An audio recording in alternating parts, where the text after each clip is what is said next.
દેવભૂમિ દ્વારકા જિલ્લા પોલીસ વડા નીતિશ પાંડે દ્વારા જગત મંદિરની સુરક્ષા વ્યવસ્થા વધુ સુદૃઢ બનાવવામાં આવી છે. ગઈકાલે થયેલા હુમલા બાદ મંદિરની સુરક્ષામાં વધારો કરવામાં આવ્યો છે અને લોખંડી બંદોબસ્ત ગોઠવી દેવામાં આવ્યો છે.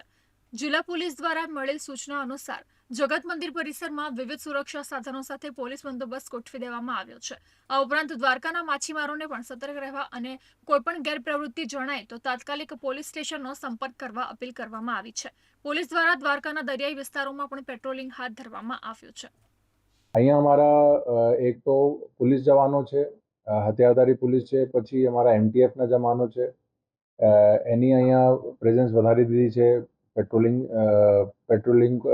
સતત અત્યારે ચાલુ છે. પછી અમારા એસઆરડી સાગર રક્ષક દળ છે, એના 24/7 જે છે અત્યારે અહીંયા સતત હાજરી છે.